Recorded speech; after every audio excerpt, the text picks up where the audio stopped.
Hello everyone. सभी लोगों का स्वागत है। आप देखिए, किसी भी व्यवस्था को चलाने के लिए कुछ सर्टेन निर्देशों की आवश्यकता होती है, कुछ सर्टेन इंस्ट्रक्शंस की ज़रूरत होती है, ताकि न केवल किसी देश में रहने वाला नागरिक एक व्यवस्थित जीवन जी सके, तो इसके साथ साथ उसकी अपनी सुरक्षा, उसके विकास के अवसर, ठीक है, ये सारे मिलने चाहिए। तो जो एक सामाजिकरण की प्रक्रिया है और उसमें रहने के जो तौर तरीके हैं, किसकी क्या रिस्पॉन्सिबिलिटीज हैं, किसके क्या अधिकार हैं, ये सारी चीजें अगर पूरी तरीके से क्लियर हो, पूरी तरीके से कोई कंफ्यूजन, कोई डाउट ना हो, तो फिर किसी भी, न केवल एक नागरिक के व्यक्तिगत जीवन की उन्नति होती है, सामूहिक रूप से पूरा देश विकास करता है। और इन सारी चीजों को सुनिश्चित करने की जिम्मेदारी जिस दस्तावेज पे होती है वो हमारा संविधान होता है, किसी भी देश का संविधान होता है। तो संविधान किसी भी देश के लिए एक सुप्रीम लॉ है। हमारे देश के लिए भी ये बात लागू होती है।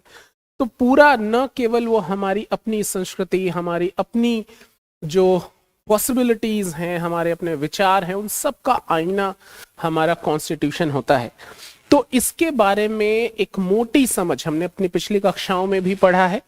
आज कॉन्स्टिट्यूशन के बारे में कुछ और जानकारी लेकर हमको बात करनी है। आज 11वीं क्लास का 9वां अध्याय है। संविधान के बारे में ही एक जीवंत दस्तावेज के रूप में इसको समझना है। तो मैं अरुण त्रिपाठी आप सभी लोगों का स्वागत करता हूं। अब देखिए, यहाँ संविधान एक जीवंत दस्तावेज, जीवंत दस्तावेज, एक लाइवली बुक है। ये क्या मतलब है कहने का? तो इसको कहने के पीछे, जीवंत दस्तावेज कहने के पीछे क्या मतलब है? यहाँ कोई चीज जिंदा है, इसका उसमें उसका कैसे पता चलेगा कि वो जिंदा है या नहीं? तो एक अगर बहुत टेक्निकलिटीज में ना उलझें, तो बहुत सामान्य भाषा में अगर हम बात करें तो हम देखेंगे कि क्या उसमें परिवर्तन हो रहे हैं, क्या उसका विकास हो रहा है। तो अगर इन सारी चीजों पे भी ध्यान दें तो हम उसके जीवित होने का प्रमाण मिल जाता है। हमारे संविधान के ऊपर भी ये बात लागू हो रही। आप देखिए 1950 या ये कहें 26 नवंबर 1949 से लेकर जिस दिन हमने इसको आत्मार्पित किया से लेकर आज तक ये लगातार विकास कर रहा है, लगातार। ठीक है, बड़ी सारी चीजों को समझा है, तमाम सारी समेटा है अपने अंदर, तमाम सारी चीजों से को निकाला है। हमने समय परिस्थितियों का सम्मान किया है, अपनी जरूरतों को ध्यान में रखा है, अपने देश की परिस्थितियों की हर परिस्थितियों को ध्यान में रखा है। तो इसमें लगातार परिवर्तन होते आए हैं, बड़ी सारी चीजें हमने आत्मसात की हैं। तो इन सभी लक्षणों की वजह से ये एक जीवंत दस्तावेज है। आज का ये अध्याय इन्हीं सारी चीजों के बारे में बात करता है। तो आइए पुस्तक के माध्यम से ही हम समझते हैं कि ये 9वीं क्लास का 9वां अध्याय जो 11वीं क्लास का है वो क्या कहता है, समझते हैं। इंट्रोडक्शन में ये क्या कह रहे हैं कि इस अध्याय में हम पिछले 59 वर्षों के दौरान संविधान के क्रियान्वयन और भारत की शासन प्रणाली में उसकी भूमिका पर विचार करेंगे। इस अध्याय को पढ़ने के बाद आप निम्नलिखित बातें जान सकेंगे। कौन सी बातें? सबसे पहली बात कि भारतीय संविधान को समय की आवश्यकताओं के अनुरूप संशोधित किया जा सकता है। हमने अभी बात की है, संविधान में कई संशोधन किए जा चुके हैं परंतु इसका मूल स्वरूप नहीं बदला। यह भी बड़ी खूबसूरत चीज है कि जो मूल भावना है उससे हमने कभी भी समझौता नहीं किया। ठीक है, संविधान की रक्षा और उसकी व्याख्या में न्यायपालिका की महत्वपूर्ण भूमिका रही। यह संविधान एक ऐसा दस्तावेज है जिसमें परिस्थितियों के अनुसार बदलाव आते गए। ये सभी बातें इस बात को प्रूव करती हैं कि हमारा संविधान एक जीवंत दस्तावेज है, एक लिवली बुक है। और ये सारी बातें भी हम अलग अलग चीजों में इसको समझने का प्रयास करेंगे इस पूरे टॉपिक के दौरान। तो ये पहली बात क्या कह रहा है कि क्या संविधान अपरिवर्तनीय होते हैं? क्या संविधान ऐसे होते हैं जिसमें चेंजेस नहीं किए जा सकते? क्या ये व्यवस्था होती है संविधान की? तो ये क्या कह रहे हैं? ये कह रहे हैं कि परिस्थितिगत बदलाव, मतलब ऐसे बदलाव जो परिस्थितियों की डिमांड है, सिचुएशन सर्कमस्टेंसेस की डिमांड है। तो परिस्थितिगत बदलाव, सामाजिक परिवर्तनों और कई बार राजनीतिक उठापटक के चलते विभिन्न राष्ट्रों ने अपने संविधान को दोबारा तैयार किया है।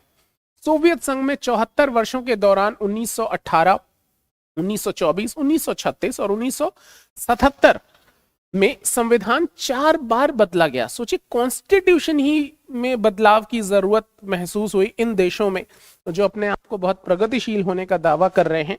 उन्होंने 4 बार बदलाव किया। 1991 में वहां कम्युनिस्ट पार्टी का शासन समाप्त हो गया और जल्दी ही सोवियत गणराज्य भी बिखर गया। आप सब जानते हैं 1990 में यूएसएसआर का विघटन हो गया। तो इस राजनीतिक भूचाल के बाद वहां रूसी गणराज्यों का नए सिरे से गठन किया गया और 1993 में एक नया संविधान अंगीकार किया गया। अब जरा भारत की ओर नजर दौड़ाएं। भारतीय संविधान 26 नवंबर 1949 को अंगीकृत किया गया। इस संविधान को 26 जनवरी 1950 को औपचारिक रूप से लागू किया गया। तब से लेकर आज तक 59 वर्ष बीत चुके हैं और यह संविधान लगातार काम कर रहा है। हमारे देश की सरकार इसी संविधान के अनुसार काम करती है। तो क्या हम ये मान लें कि हमारा संविधान इतना अच्छा है कि उसमें किसी बदलाव की जरूरत ही नहीं? ये एक बड़ा प्रश्न है कि अगर हम इतनी तारीफें कर रहे हैं, क्या ये वाकई हमारा कॉन्स्टिट्यूशन ऐसा है जिसमें बदलाव की जरूरत है? इतनी परफेक्ट बातें तभी लिखी जा चुकी थी। जाहिर है ऐसा नहीं है। देखते हैं किताब क्या कहती है। क्या हमारे संविधान निर्माता इतने दूरदर्शी थे कि उन्होंने समय के बदलावों और घटनाओं का अंदाजा पहले ही लगा लिया था? एक अर्थ में ये दोनों बातें ठीक हैं। ये बात सही है कि हमें एक मजबूत संविधान विरासत में मिला, इस बात में कोई शक नहीं। ठीक है, इस संविधान की बनावट हमारे देश की परिस्थितियों के बेहद अनुकूल है। इसके साथ ये बात भी सही है कि हमारे संविधान निर्माता अत्यंत दूरदर्शी थे। देखिए, इस बात की तारीफ तो बिल्कुल करनी पड़ेगी। हमने पिछली क्लासेस में भी कई बार इस पे बात की है। आप देखिए, जिन परिस्थितियों में हमारा संविधान बना, एक तरफ देश को आजादी मिली, राष्ट्रीय आंदोलन के दौरान किए गए सारे वायदे को पूरा करने का मौका अब हमारे पास 15 अगस्त 1947 के बाद आ गया। तो वो सारे वायदे जो हम राष्ट्रीय आंदोलन के दौरान अपनी जनता से कर रहे थे कि अपना शासन कैसे बेहतर है, अब वो साबित करने का मौका था। लेकिन चुनौतियां क्या थी कि देश विभाजन की त्रासदी से गुजर रहा था, मारकाट मची हुई थी, दुनिया की भी हालत ठीक नहीं थी, सेकेंड वर्ल्ड वॉर अभी अभी समाप्त हुआ था, तो पूरी दुनिया भी एक तरीके के संघर्ष में थी। तो कुल मिला के ना कि हमारे घर में ना घर के बाहर माहौल अच्छे थे, अनुकूल थे। और आप देखिए, उसी परिस्थितियों में एक तरफ बाहर मारकाट मची हुई है बंटवारे को लेकर, और वहां कुछ लोग बैठ के हमारा आईन तैयार कर रहे हैं, हमारा संविधान, भविष्य के लिए मसौदे तैयार कर रहे हैं कि हमारा देश कैसे चलेगा। तो इन तमाम सारी चुनौतियों से अछूता रह के भविष्य की कल्पना कर पाना, ये अपने आप में एक बहुत ही महान उपलब्धि है। इसके लिए उन सबको प्रणाम है जो कॉन्स्टिट्यूएंट असेंबली के मेंबर्स थे। आप देखिए, क्योंकि अपनी वर्तमान तकलीफों को अवॉइड करके भविष्य में होने वाले जो संभावनाएं हैं उस पर केंद्रित करके और चीजों को ये व्यवस्था कर पाना, ये बहुत ही अद्भुत है। इस तरीके का एग्जाम्पल शायद ही दुनिया के किसी अन्य देश में हो। दुनिया के अन्य संविधान हमारे संविधान से बेहतर होने का दावा भले ही कर ले, लेकिन जिन परिस्थितियों में हमारा संविधान बना और उन परिस्थितियों के बावजूद जिस तरीके का संविधान बन गया, ये बहुत ही अमेजिंग है, अपने आप में अभूतपूर्व है। तो निश्चित रूप से एक मजबूत संविधान हमारी विरासत में है। और हमने जो पिछली क्लासेस में कई बार समझा कि तमाम विभिन्नताओं के बावजूद हमारा पूरा देश एक सूत्र में बंधा हुआ है। तो इसमें अगर इस बात को, ये ऐसा कैसे हो सका, इस बात का अगर किसी एक चीज को क्रेडिट दिया जाना हो तो निश्चित रूप से वो हमारा संविधान के अतिरिक्त और कुछ भी नहीं है। हमारा कॉन्स्टिट्यूशन इस तरीके से इतना ब्यूटीफुली उन सारी चीजों को, सारे मोतियों को, तमाम सारी डाइवर्सिटी के बावजूद भी अपने अंदर संजोए हुए। तो निश्चित रूप से हमारे संविधान निर्माता बहुत ही दूरदर्शी थे। जिन परिस्थितियों में संविधान बनाया और देश की उस विभत्स परिस्थिति में भी, उस भयानक परिस्थिति में भी वो देश की संभावनाओं को समझ पा रहे थे। ये बताता है कि उनको देश की आत्मा की कितनी खूबसूरत समझ थी। तो निश्चित रूप से उन सभी का आभार हम सभी देशवासियों को व्यक्त करते रहना चाहिए। एक वाकई हमें एक मजबूत संविधान विरासत में मिला। ठीक है, ये किताब फिर आगे क्या कहती है? लेकिन कोई भी संविधान सदा सर्वदा के लिए ठीक नहीं हो सकता। जाहिर सी बात है, परिस्थितियां बदलती हैं। ऐसा कोई दस्तावेज नहीं होता जिसे बदलने की आवश्यकता ना पड़े। यहां कुछ देशों के एग्जाम्पल हैं। तब एक ही संविधान आखिर हमारे यहाँ इतने दिनों तक कैसे काम कैसे कर रह सकता है? इस प्रश्न का एक उत्तर तो यह है कि हमारे संविधान में इस बात को स्वीकार करके चला गया कि समय की जरूरतों को देखते हुए इसके अनुकूल संविधान में संशोधन किए जा सकते हैं। आप देखिए, हमने कभी भी रिजिडिटी नहीं अपनाई। ये हमारी खूबसूरत बात थी हमारे संवैधानिक प्रावधानों की। हमने इस बात को स्वीकार किया कि परिस्थितियां जब वो हैं ही परिस्थितियां, तो बहुत चेंजेबल हैं, वो बहुत ज्यादा उसमें परिवर्तनशील हैं वो। और अगर हम होने वाले परिवर्तनों के अकॉर्डिंग अपने आप को नहीं ढालेंगे तो हम परेशानियों का शिकार होंगे। आप देखिए, मौसम बदलते हैं, हमारे शरीर के कपड़े बदल जाते हैं। अब धीरे धीरे गर्मी आनी शुरू हो गई तो हमारे शरीर पे जो ऊनी कपड़े थे वो पतले होने लगे, धीरे धीरे ये भी समाप्त हो जाएंगे। अब हम मौसम के अनुकूल कपड़े पहन लेंगे। अगर हम ये रिजिडिटी अपना ले, नहीं नहीं साहब हमको यही कपड़े पहनने हैं, तो निश्चित रूप से जब मौसम प्रतिकूल होगा तो उसकी दिक्कत हमें उठानी पड़ेगी। तो यहां भी अगर आपके पास इस बात की स्वतंत्रता नहीं हो कि आप परिस्थितियों के अनुसार आचरण कर पाएं, तो फिर दिक्कत तो होगी। हमारे कॉन्स्टिट्यूशन मेकर्स इस बात को बहुत जल्दी उन्होंने स्वीकार कर लिया। और आप देखिए, जो संविधान संशोधन की व्यवस्था थी वो ऐसा नहीं कि बहुत ही लचीली बना दी उन्होंने, और ऐसा भी नहीं था कि वो बहुत रिजिड रही, बहुत की कोई चीज परिवर्तन ही नहीं होगा। बहुत खूबसूरत एक समन्वय उन्होंने हमारी संशोधन प्रक्रिया में डाला, जिसको समझते हैं अभी। दूसरी बात यह है कि संविधान के व्यवहारिक कामकाज में इस बात की पर्याप्त गुंजाइश रहती है कि किसी संवैधानिक बात की एक से ज्यादा व्याख्याएं हो सके। कहने का मतलब यह है कि हमारा संविधान लचीला है, यही बात कि वी हैव फ्लेक्सिबल कॉन्स्टिट्यूशन। अदालती फैसले और राजनीतिक व्यवहार बर्ताव दोनों ने संविधान के अमल में अपनी परिपक्वता और लचीलेपन का परिचय दिया है। और इस बात को आप देखेंगे भी, तमाम सारे जो कोर्ट्स के वर्डिक्ट्स हैं, सुप्रीम कोर्ट के वर्डिक्ट्स हैं, उनके जो फैसले हैं, उन्होंने कई बार इन संवैधानिक प्रावधानों को अलग अलग परिस्थितियों के अकॉर्डिंग परिभाषित किया है, उनकी व्याख्याएं की हैं, जिसने निश्चित रूप से एक नई दिशा दी है हमारे संविधान को, उसके एग्जीक्यूशन को, उसका जो लागू होने को एक नए तरीके से वो कर पाने में सक्षम रहे हैं। इन्हीं वजहों से हमारा संविधान कानूनों की एक बंद और जड़ किताब न बनकर एक जीवंत दस्तावेज के रूप में विकसित हो सका है। समय के एक खास मोड़ पर अपने समाज के लिए संविधान तैयार कर रहे लोगों को एक आम चुनौती का सामना करना पड़ता है। यह तो स्वाभाविक ही है कि उस खास वक्त में समाज जिन समस्याओं का सामना कर रहा है उसके समाधान के प्रयासों की झलक संविधान के प्रावधानों में दिखाई देगी। जाहिर सी बात है, कोई भी समाज जिस तरीके की डिमांड करेगा, हर परिस्थिति में उनकी विकास की अलग अलग शर्तें होती हैं।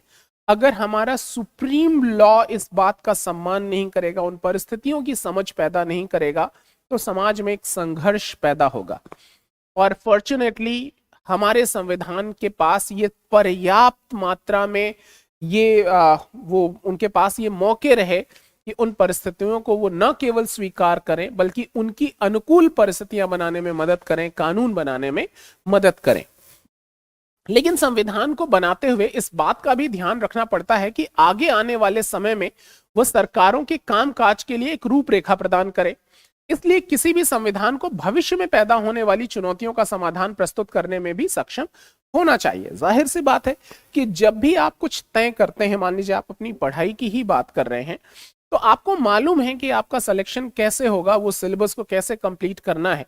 तो जब आप अपनी स्ट्रैटेजी करते हैं तो उसमें तमाम सारे हर्डल्स हैं, कई सारे ऐसे हर्डल्स जिसको आप जानते हैं, तमाम सारी छुट्टियां हैं, घर में तमाम सारे फंक्शंस होते हैं, तमाम सारा आप ये मान सकते हैं कि शायद मैं कुछ दिन तबीयत खराब हो, वो छोटी छोटी बातें। अगर आपकी स्ट्रैटेजी में इन परिस्थितियों के लिए भी कंपनसेशन के तरीके हैं तो निश्चित रूप से ये हर्डल्स, ये जो रुकावटें हैं, वो आपके उद्देश्य को प्रभावित नहीं होने देंगी। ये एक बहुत महत्वपूर्ण चीज है। तो यहां इस बात को समझना बहुत जरूरी है कि हमारा संविधान एक ऐसा अवसर देता है, हमको ये पूरी अपॉर्चुनिटी देता है कि हम उसके अकॉर्डिंग अपने आप को ढाल सकें, न केवल वर्तमान परिस्थितियों में, भविष्य में हमारे सामने क्या संभावनाएं हैं उसके बारे में भी अवसर देने का प्रयास हमारा संविधान करता है। लेकिन इसी के साथ संविधान कोई जड़ और अपरिवर्तनीय दस्तावेज भी नहीं होता। मतलब जाहिर सी बात है कि थोड़ी सी स्ट्रिक्टनेस है, लेकिन वो जड़ नहीं है। मतलब ऐसा नहीं कि वो चेंज नहीं हो सकता, ऐसा बिल्कुल भी नहीं है। ठीक है, संविधान की रचना मनुष्य ही करते हैं और इस नाते उसमें हमेशा संशोधन, बदलाव और पुनर्विचार की गुंजाइश रहती है। जाहिर सी बात है कि एक इंसान कुछ विशेष परिस्थितियों में चीजों का निर्माण करता है, योजनाएं बनाता है। ठीक है, उसकी भविष्य को देखने की अपनी एक सीमा हो सकती है। तो ये गुंजाइश हमेशा होनी चाहिए कि अगर कुछ नई परिस्थितियां आती हैं तो क्या उसके अकॉर्डिंग उसमें कोई परिवर्तन करने की गुंजाइश है। तो हमारा संविधान ये कर पाने में सफल रहा है। संविधान समाज की इच्छाओं और आकांक्षाओं का प्रतिबिंब होता है, लेकिन इस संबंध में हमें यह बात भी याद रखनी चाहिए कि संविधान समाज को लोकतांत्रिक ढंग से चलाने का एक ढांचा भी होता है। लोकतांत्रिक, मैंने आपको कहा था, ये अभ्यास कर लीजिए कि लोकतंत्र कान में पड़ते ही आपके दिमाग में आना चाहिए involvement of the people in power. ठीक है, जो भी सत्ता में लोगों की सहभागिता सुनिश्चित हो सके, और निश्चित रूप से इस बात को सुनिश्चित करने की जिम्मेदारी हमारे संविधान पर। ऐसी व्यवस्थाएं हैं, आप मौलिक अधिकारों के दौरान इन सारी चीजों को समझते हैं। कई मामलों में नीति निर्देशक तत्व इस बात को गाइड करते हैं कि कैसे जनता की सहभागिता, कैसे जनता के हितों को सुनिश्चित किया जा सके। ओके, इस दृष्टि से संविधान एक ऐसा उपकरण होता है जिसे समाज खुद अपने लिए गढ़ता है। कितनी खूबसूरत बात है, आप ये देखिए कि समाज खुद अपने लिए गढ़ता। और हमने तो संविधान की प्रस्तावना में ये पढ़ा है कि हम भारत के लोग भारत का संविधान आत्मार्पित करते हैं, हमने ही बनाया है अपने ही लिए। संविधान की ये दोहरी भूमिका संविधान की हैसियत को लेकर कुछ मुश्किल सवाल खड़े करती है। क्या मतलब, वो कठिन भी है, टफ भी है, लचीला भी है।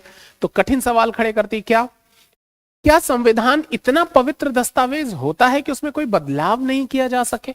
यह भी एक बड़ी महत्वपूर्ण चीज है कि जिस संविधान को हम इतना महत्व देते हैं, इतनी उसकी मतलब बड़ी श्रद्धा है उसके प्रति, तो सवाल ये उठता है कि क्या उसको एकदम होली बुक जैसा बना देंगे कि साहब ये इतना पवित्र से परिवर्तन नहीं कर सकते। क्या ये वाकई ऐसा है? दूसरी तरफ देखें तो ये पूछा जा सकता है कि क्या इतना आम फहम मसला है कि उसमें सामान्य कानून की तरह जब चाहे तब बदलाव किए जा सके। यानी एक संतुलन होना जरूरी है। क्या उसमें बदलाव करना बहुत मुश्किल तो नहीं, या बदलाव करना बहुत आसान भी तो नहीं है। आपको मालूम है कि हमारे संविधान में यह व्यवस्था है, इन दोनों को ही समाहित किया है। ना इतना मुश्किल है और ना ही इतना आसान है। कैसे? यहां देखिए, अमेरिका के संविधान के बारे में कुछ इंफॉर्मेशन है, छोटी छोटी इंफॉर्मेशन जरूर पढ़ लिया कीजिएगा। भारतीय संविधान के निर्माताओं को इस समस्या का आभास था, इसलिए उन्होंने संविधान में एक संतुलन पैदा करने की कोशिश की। उन्होंने संविधान को सामान्य कानून से ऊंचा दर्जा दिया। आने वाली पीढ़ियां उसे सम्मान की दृष्टि से देखें। जाहिर है, सुप्रीम लॉ हम उसको कह रहे हैं, तो सभी कानून इसी से निकले हुए हैं। संविधान में लिखे गए उद्देश्यों को पूरा करने की जिम्मेदारी ही सारे कानूनों पर आती है, और इसीलिए इनसे ऊंची श्रेणी में इसको रखा गया। साथ ही संविधान बनाते समय उन्होंने इस बात का भी ख्याल रखा कि भविष्य में इस दस्तावेज में संशोधन की आवश्यकता पड़ सकती है। वो इस बात से उन्होंने, कॉन्स्टिट्यूशन मेकर्स ने कभी इंकार नहीं किया कि आने वाली परिस्थितियों में इसको बदलने की आवश्यकता नहीं पड़ेगी। वो जानते थे कि ये ऐसा समय जरूर आएगा कि जो आज प्रावधान तय कर रहे हैं उसमें बदलाव की आवश्यकता हो। संविधान निर्माण की प्रक्रिया के दौरान भी वे इस बात को लेकर सचेत थे कि किसी मुद्दे पर लोगों की राय अलग अलग हो सकती है। वे जानते थे कि जब समाज किसी मत विशेष की ओर ज्यादा आकृष्ट होगा, तब संविधान के प्रावधानों में संशोधन की आवश्यकता महसूस की जाएगी। जाहिर सी बात है कि समाज में भी अलग अलग आज एक मत है। क्या पता परिस्थितियों में बदलाव हो, पूरा समाज का झुकाव किसी दूसरे विचारधारा की तरफ है। तो क्या हमारा संविधान, जो कि देश के लोगों के लिए ही है, समाज के लिए ही है, हम ही ने बनाया है, तो क्या उसमें परिवर्तन की गुंजाइश है? इसलिए संविधान बनाते समय दोनों बातों का ध्यान रखा गया, यानी उसे पवित्र दस्तावेज मानने के साथ साथ इतना लचीला बनाया गया कि उसमें समय की आवश्यकताओं के अनुरूप यथोचित बदलाव किए जा सके। यानी हमारे संविधान में कि उसकी पवित्रता पर, उसके सुप्रीम होने पर कोई प्रश्न नहीं है। उसमें उसके लिए जो आदर है वो बना ही रहे, और ये आदर बने रहने के लिए जरूरी है कि इस बात की गुंजाइश हो कि परिस्थितियों के अनुसार उसमें परिवर्तन की संभावना भी बनी रहे। दूसरे शब्दों में हमारा संविधान कोई जड़ और अपरिवर्तनीय दस्तावेज नहीं, इसमें किसी स्थिति के बारे में अंतिम निर्णय देने से बचा गया है। ये कोई अपरिवर्तनीय चीज नहीं है। कई सारी बातें भविष्य के लिए छोड़ दी गई कि जैसी परिस्थितियां बनेंगी वैसे इसमें चेंजेस किए जा सकते हैं। तो क्या समझे आप? ये सारी चीजें एक बार देखिएगा। अब आइए संविधान में संशोधन कैसे किया जाता है। What is the procedure to amend the constitution? संविधान में संशोधन की क्या प्रक्रिया है समझते हैं एक बार। अनुच्छेद 368 बहुत ही महत्वपूर्ण अनुच्छेद है। हमारे देश में संशोधन प्रक्रिया कहां के संविधान से प्रभावित है? फटाफट बताइए मुझे, कौन से देश से हमारी संशोधन प्रक्रिया प्रभावित है? जल्दी बताइए फटाफट, तब तक मैं ये पढ़ता हूं। तो अनुच्छेद 368 संसद अपनी संवैधानिक शक्ति के द्वारा और इस अनुच्छेद में वर्णित प्रक्रिया के अनुसार संविधान में एक नए उपबंध कर सकती है। पहले से विद्यमान उपबंधों को बदल या हटा सकती है। यानी संविधान में परिवर्तन किया जा सकता है और ये परिवर्तन करने का अधिकार हमें संविधान ही देता है। कहां पर? अनुच्छेद 368 के तहत। ये बात आपको ध्यान रखनी चाहिए। Article 368 allow us to change our constitution, to amend our constitution. हमारे संविधान को बदलने का अधिकार हमको देता है संविधान का ही अनुच्छेद 368।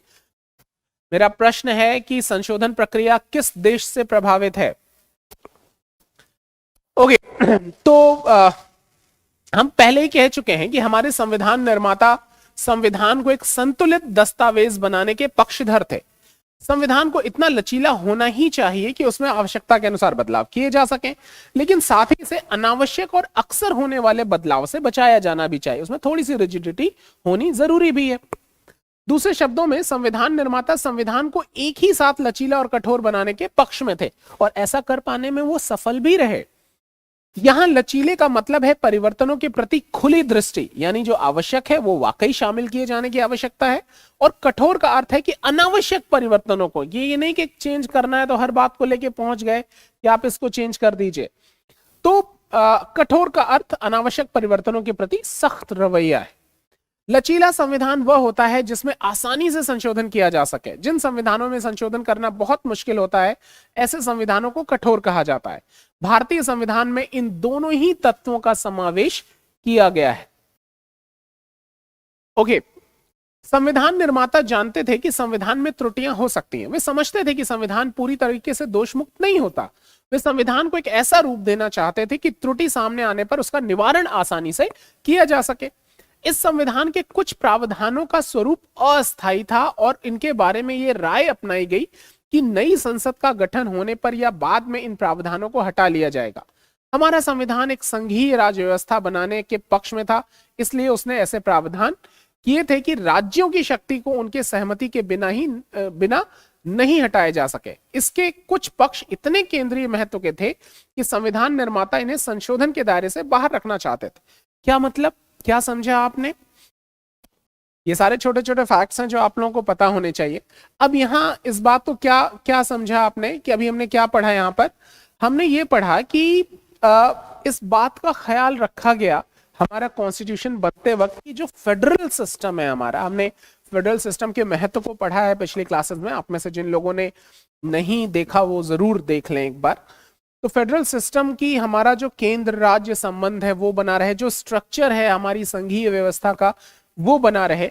इसके लिए बहुत जरूरी था कि इस तरीके की व्यवस्था हो, ऐसे प्रावधान जो उस वक्त हमने बात की थी कि आजादी के समय किस तरीके से सारी व्यवस्था केंद्रीयकृत थी। लेकिन चूंकि हमने फेडरल सिस्टम स्वीकार किया था तो हमने ये तभी समझ लिया था कि हमें आगे चल के इन प्रावधानों को हटाने की आवश्यकता पड़ेगी। और आप देखेंगे जिस तरीके से विकेंद्रीकरण की शुरुआत होती है, डिसेंट्रलाइजेशन की शुरुआत होती है, आने वाले समय में कैसे लोकल गवर्नमेंट को एम्पावर्ड किया जाता है, स्टेट गवर्नमेंट एम्पावर होती है। तो ये सब कैसे संभव हो सका? हमारे संविधान की इसी दूरदृष्टि की वजह से ऐसा पॉसिबल हो सका है। ओके, अब संविधान संशोधन की प्रक्रिया यहां एक चार्ट के फॉर्म में है, थोड़ा सा समझ ही लीजिए। संसद में सामान्य बहुमत के आधार पर कतिपय अनुच्छेदों में निर्दिष्ट प्रक्रिया के अनुसार, मतलब कहने का मतलब जिस तरीके के प्रोविजन आर्टिकल 368 में मेंशन है उसी के अकॉर्डिंग, इनका कहने का मतलब ये कि what is mention in article 368, ठीक है, अकॉर्डिंग टू, मतलब जो what will be the procedure to amend the constitution, that is mention in article 368, कि संविधान को संशोधन की क्या प्रक्रिया होगी, वो वही होगी जो अनुच्छेद 368 में 368 में लिखा हुआ है। फिर ये कह रहे हैं कि दूसरी सदन के दोनों सदनों में अलग अलग विशेष बहुमत के आधार पर अनुच्छेद 368 के अनुसार, कहने का मतलब ये है कि प्रक्रिया क्या होगी कि आपको मालूम है कि संसद हमारी प्रेसिडेंट, लोकसभा, कोई भी संशोधन प्रक्रिया किसी भी हाउस में इंट्रोड्यूस की जा सकती है, जिस हाउस में इंट्रोड्यूस होगी वहां से उसको पास होना चाहिए विशेष बहुमत से। अब ये सारी चीजें हम डिस्कस भी करेंगे कि विशेष बहुमत क्या होता है और ये सारी चीजें, सारे बहुमत को भी हम समझेंगे। अभी उसमें उलझे बगैर ये जो कह रहा है उसको समझने की बात करते हैं आसान भाषा में, कि जिस भी हाउस में इंट्रोड्यूस किया जाएगा वहां विशेष बहुमत से पास होना चाहिए, फिर दूसरे हाउस में जाएगा वहां भी विशेष बहुमत से पास होना चाहिए, ठीक है। और अगर वो राज्य से संबंधित चीजें हैं और या क्या कहते हैं, चूंकि संविधान संशोधन के कई सारे, संविधान में संशोधन करने की बात है, तो कुल राज्यों की जो आधी विधायिकाएं हैं उसमें उनका भी समर्थन हमको चाहिए होता है अगर हमको संविधान में संशोधन करने की आवश्यकता होती है, और फिर वो प्रेसिडेंट के पास जाता है और प्रेसिडेंट उस पर साइन कर ही देते हैं, ठीक है। तो ये एक प्रक्रिया है हमारे संविधान में संशोधन की, इसका विस्तृत उल्लेख आर्टिकल 368 में मेंशन है। हम अपनी कॉन्स्टिट्यूशन की क्लासेस में ये बहुत डिटेल में समझते हैं एक एक पॉइंट्स को, की चीजें कैसे क्या है। क्योंकि अभी हमको एनसीईआरटी में लिखी बातों पर ही फोकस करना है, इसलिए हम उसकी डिटेल में नहीं जा रहे, नहीं तो ये रह जाएगा। अभी हमारा फोकस है कि पुस्तक क्या कह रही है, तो जब हम कॉन्स्टिट्यूशन में उसको डिस्कस करेंगे तो आप पाएंगे कि एक एक पॉइंट हम डिस्कस कर रहे हैं कि कैसे क्या प्रक्रिया है उसकी। अच्छा, संविधान में ऐसे कई अनुच्छेद हैं जिनमें संसद सामान्य कानून बनाकर संशोधन कर सकती है। ऐसे मामलों में कोई विशेष प्रक्रिया अपनाने की जरूरत नहीं होती। इस प्रकार के संशोधन और सामान्य कानून में कोई अंतर नहीं होता। संविधान के इन हिस्सों को काफी लचीला बनाया गया है। आगे संविधान के 2 अनुच्छेद दिए हैं, इन्हें ध्यानपूर्वक पढ़ें, ठीक है। आइए समझ लेते हैं। इन 2 अनुच्छेदों में विधि द्वारा शब्द का प्रयोग किया गया है, जिसका अर्थ यह है कि संसद इन अनुच्छेदों में अनुच्छेद 368 में वर्णित प्रक्रिया को अपनाए बिना ही संशोधन कर सकती है। यानी ये केवल इतनी सी बात कह रहे हैं कि 2 प्रकार के संशोधन हैं। कुछ संशोधन ऐसे हैं जिसमें वो टफ प्रोसीजर है, जो बताता है कि हमारा संविधान इतना भी लचीला नहीं है, जो आपने समझा अभी। लेकिन कई संशोधन ऐसे हैं संविधान के जिसमें संसद बिना 368 में लिखी गई प्रक्रिया को अपनाए बगैर भी संशोधन कर सकती है। तो संविधान के अनेक अनुच्छेदों में संसद इसी सरल तरीके से संशोधन करती है। आप में से कोई बताएगा कि वो कौन से अनुच्छेद हैं, अगर आप में से किसी ने पढ़ा हो तो? ठीक है, चलिए यही पुस्तक के माध्यम से समझते हैं। अब देखिए, अनुच्छेद 2 सबसे अच्छा एग्जाम्पल है। आर्टिकल 2 क्या कहता है? संसद विधि द्वारा संघ में नए राज्यों को प्रवेश दे सकती है। यानी इसके लिए नए राज्यों को प्रवेश देना है, इसके लिए पूरी जो 368 की प्रक्रिया उसको अपनाने की आवश्यकता नहीं है। जैसे सामान्य विधेयक पास होता है, बिल्कुल उसी तरीके से ऐसा किया जा सकता है। अनुच्छेद 3, संसद विधि द्वारा किसी राज्य का क्षेत्रफल बढ़ा सकती है, ठीक है, वो कर, उसके लिए भी पूरी संशोधन प्रक्रिया की आवश्यकता नहीं होती जो 368 में वर्णित है। ये सबसे अच्छा एग्जांपल है सरल संशोधन का। अच्छा, संविधान के शेष खंडों में संशोधन करने के लिए अनुच्छेद 368 में प्रावधान किया गया है। मतलब 2 और 3 के अलावा अगर आप बाकी अनुच्छेदों में चेंज करना चाहेंगे तो you have to follow article 368। अच्छा, इस अनुच्छेद में संविधान में संशोधन करने के 2 तरीके दिए गए। ये तरीके संविधान के सभी अनुच्छेदों पर एक समान रूप से लागू नहीं होते, ठीक है। एक तरीके के अंतर्गत संसद के दोनों सदनों में विशेष बहुमत द्वारा संशोधन करने की बात कही गई है। दूसरा तरीका ज्यादा कठोर है। इसके लिए संसद के विशेष बहुमत और राज्य विधान पालिकाओं की आधी संख्या की आवश्यकता होती है।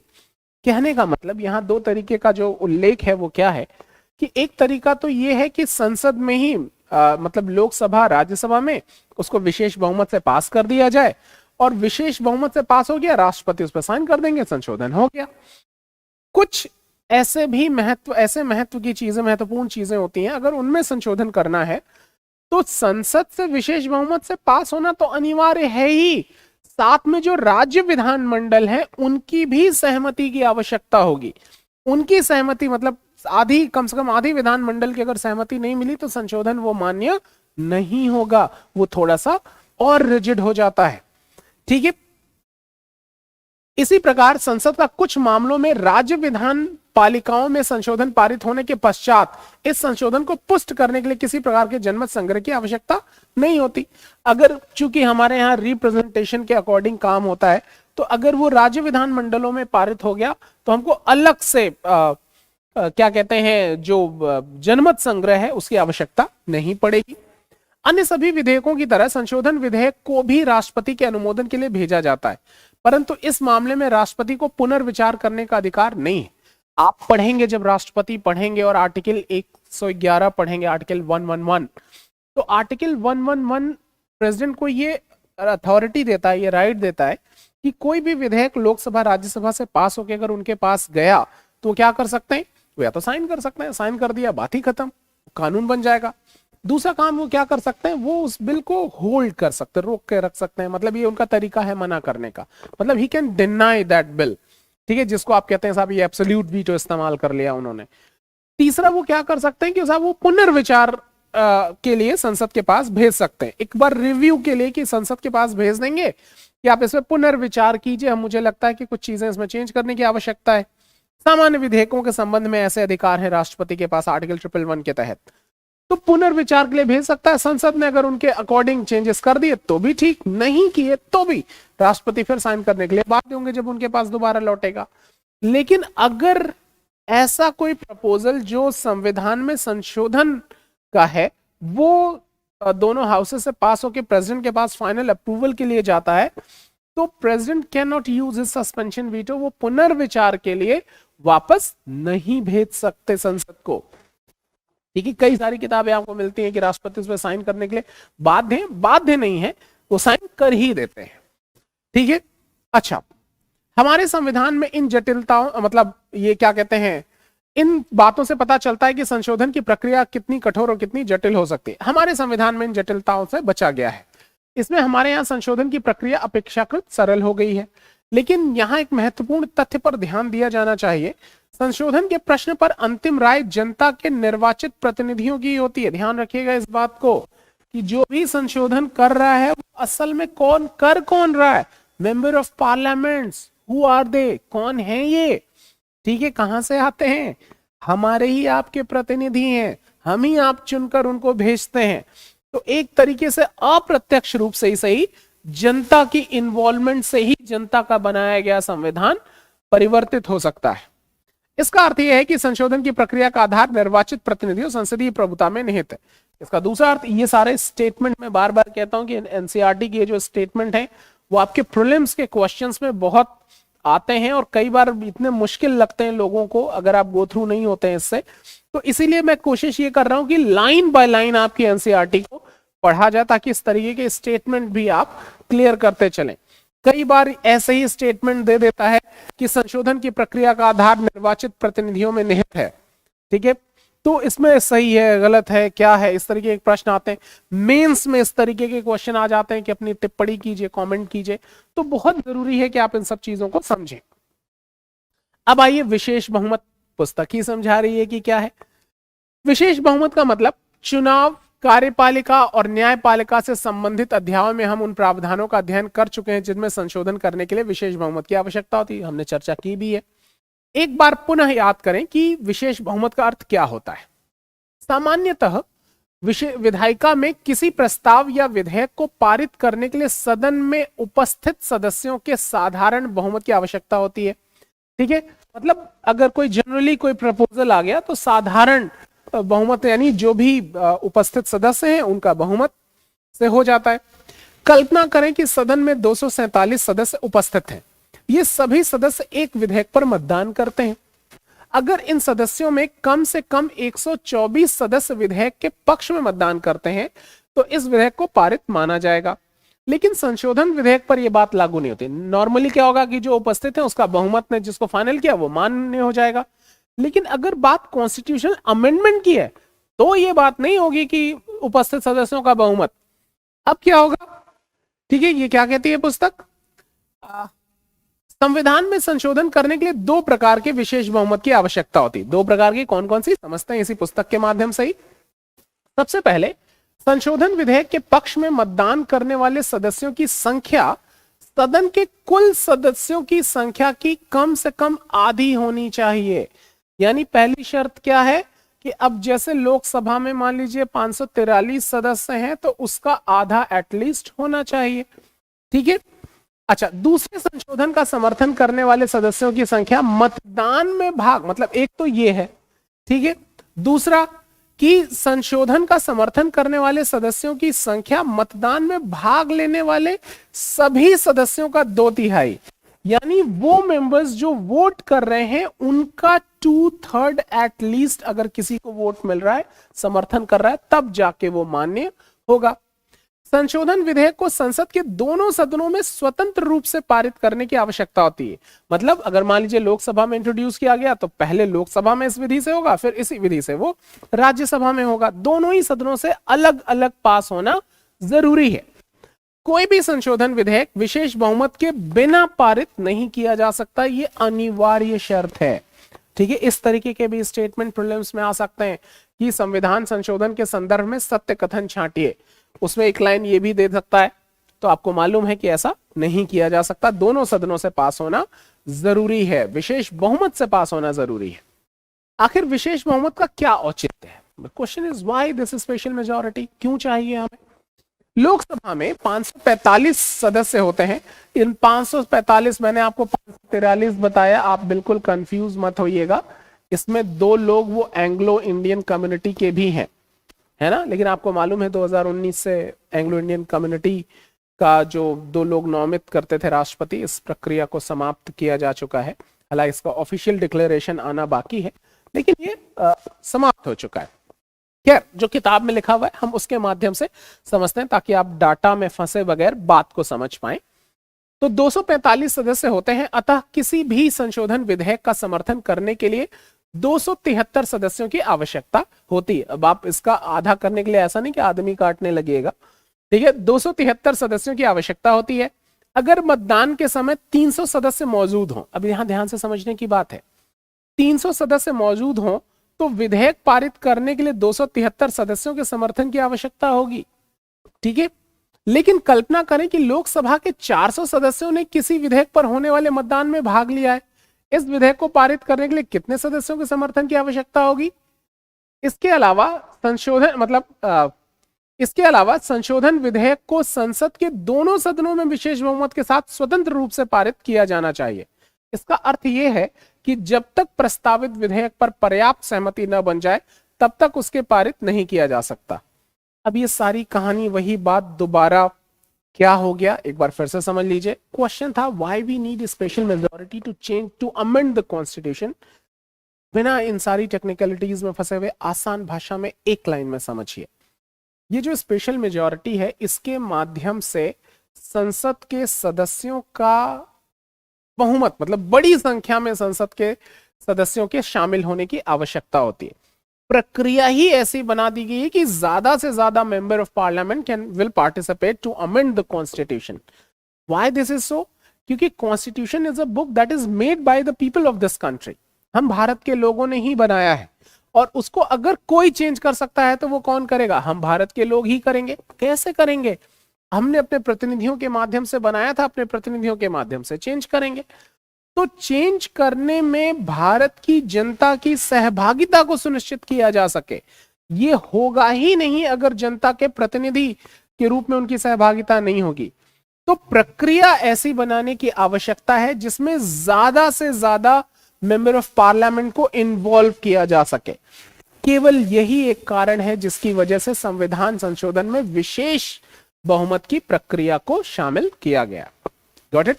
मुझे लगता है आसान भाषा में समझ लिया आपने। तो ये तो टेक्निकल एस्पेक्ट था, जब हम वो पढ़ते हैं कॉन्स्टिट्यूशन, थोड़ा सा और टेक्निकलिटीज से पढ़ते हैं उसको, लेकिन आसान भाषा में यही है कि जनता के बनाए गए कानून को चेंज करने का भी अधिकार जनता का ही होता है। इसलिए संसद के सदस्यों की संख्या बढ़ाई जा सके, इसलिए विशेष बहुमत का प्रावधान किया गया है। क्लियर है? ओके। अब आइए, सत्तारूढ़ दल काफी कम बहुमत और विपक्ष के विरोध के बावजूद बजट या अपनी पसंद का विधेयक पारित करा सकता है, लेकिन अगर यह दल संविधान संशोधन करना चाहता है तो उसे कुल विपक्षी दलों का विश्वास लेना पड़ेगा। ये बहुत महत्वपूर्ण बात है, इसको ध्यान से समझिएगा आप। कानून पास कराना है, सामान्य विधेयक पास कराना है, तो जो भी उपस्थित सदस्य हैं उनका जो बहुमत है उससे वो पास हो जाएगा।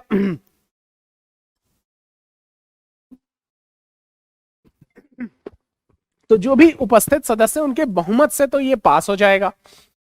लेकिन तो वहां, और आपको मालूम है बहुमत दल की सरकार बनती है, तो कई बार सत्ता पक्ष का जो दल होता है वो अपनी मर्जी का कानून पास करा पाने में सफल हो जाता है।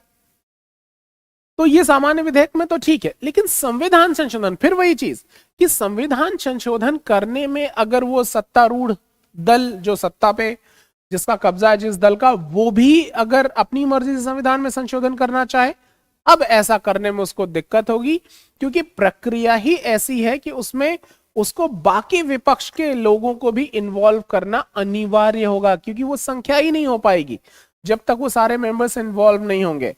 और निश्चित रूप से ऐसा संशोधन तभी किया जा सकता है जब वो वाकई राष्ट्र हित में होगा, है ना।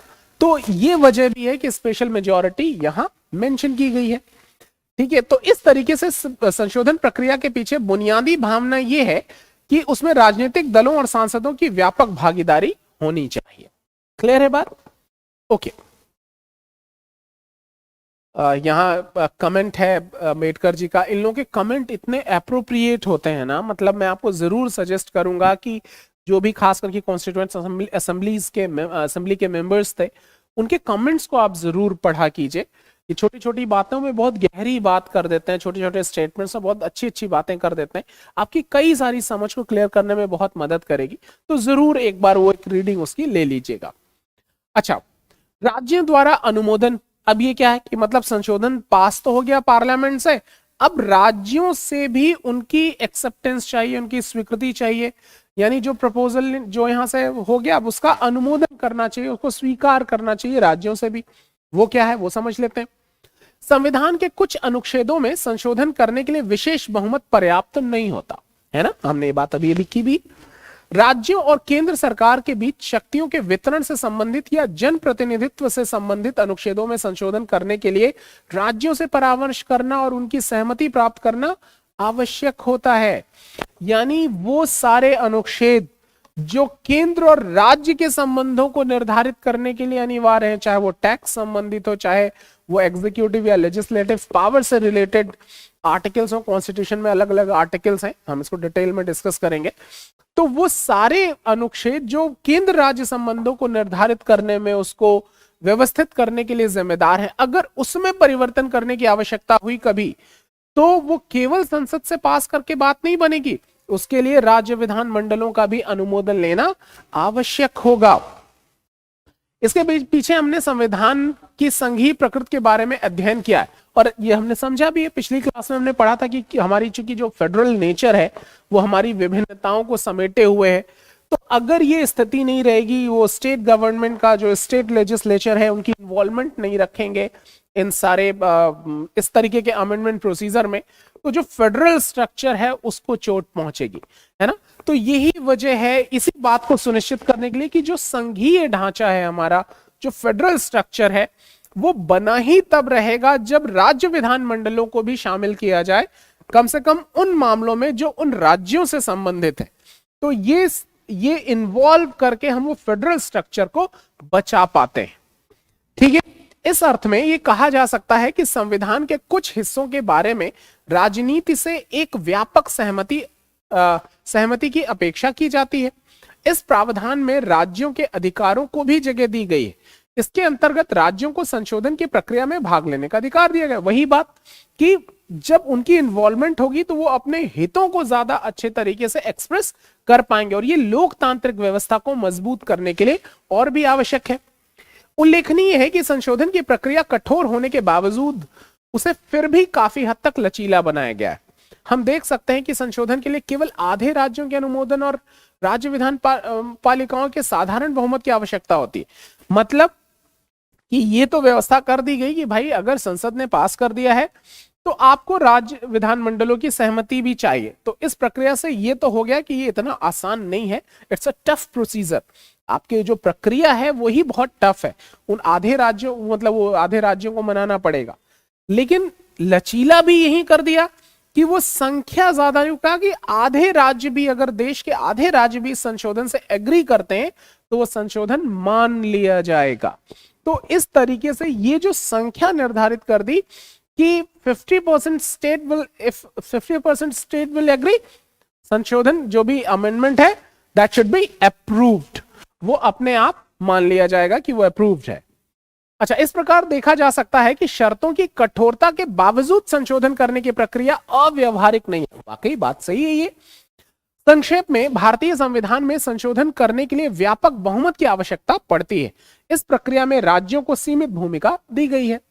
हमारे संविधान निर्माता इस बात को लेकर सचेत थे कि संविधान में संशोधन की प्रक्रिया को इतना आसान नहीं बना दिया जाना चाहिए कि उसके साथ जब चाहे तब छेड़खानी के लिए की जा सके, फिर वो होली बुक कैसे रह जाएगा। लेकिन साथ ही उसे इस बात का भी ख्याल रखा कि भावी पीढ़ियां अपने समय की जरूरतों के हिसाब से उसमें आवश्यक संशोधन भी कर सकें, ये भी बहुत जरूरी है। और ये कर पाने में निश्चित रूप से हमारे कॉन्स्टिट्यूशन मेकर सफल रहे। अच्छा, अब आइए संशोधनों के विषय क्या हैं, किस पर एक बार ये आपके लिए होमवर्क भी है, ये जरूर कर लीजिएगा कि ये संशोधनों के विषय हैं, इसमें किसमें विशेष बहुमत चाहिए, किसमें राज्यों का अनुमोदन चाहिए, एक लिस्ट है, जरूर एक बार उस पर विचार कीजिएगा। अब आइए, संविधान में इतने संशोधन क्यों किए गए, क्यों इतनी बार हमको चेंज करने की आवश्यकता पड़ी, समझते हैं इस पुस्तक के माध्यम से ये क्या कह रहे। 26 जनवरी 2019 को हमारे संविधान को लागू हुए 69 ईयर्स हो गए, ठीक है, 69 साल हो गए। 12 जनवरी 2019 तक इसमें 103 संशोधन किए जा चुके थे। संशोधन प्रक्रिया की कठोरता को देखते हुए संशोधनों की यह संख्या काफी बड़ी मानी जाएगी। आइए जानने का प्रयास करें कि इतने सारे संशोधन के पीछे क्या वजह रही है और इसके निहितार्थ क्या हैं, मतलब इसमें छुपे हुए उद्देश्य क्या हैं। ये जो भी संशोधन किए गए, क्यों किए गए, क्या वजह थी। आइए जरा एक नजर संशोधनों के इतिहास। अगले पन्ने पर दिए गए ग्राफ को ध्यानपूर्वक देखें और इसे समझने का प्रयास करें। ग्राफ में एक ही सूचना दो भिन्न भिन्न तरीकों से दर्शाया गया है। पहले ग्राफ में प्रत्येक 10 वर्षों के दौरान हुए संवैधानिक संशोधनों की संख्या को दर्शाया गया। इसमें दिए गए स्तंभ उस अवधि के दौरान संशोधनों की संख्या चिन्हित करते हैं, ठीक है। दूसरी ओर दूसरा ग्राफ हमें एक और कहानी बताता है कि 1974 से 1976 के बीच 3 वर्ष के अंतराल में 10 संवैधानिक संशोधन किए गए। पुनः 2001 से 2003 तक ठीक 3 वर्षों के दौरान भी 10 संवैधानिक संशोधन किए गए। हमारे देश के राजनीतिक इतिहास में ये दो कालखंड बहुत महत्वपूर्ण है। पहले काल के दौरान कांग्रेस सत्ता में थी, कांग्रेस पार्टी को संसद में भारी बहुमत मिला था, लोकसभा में उसके 352 सदस्य थे और ज्यादातर राज्य विधानसभाओं में भी वो बहुमत स्थिति में थी।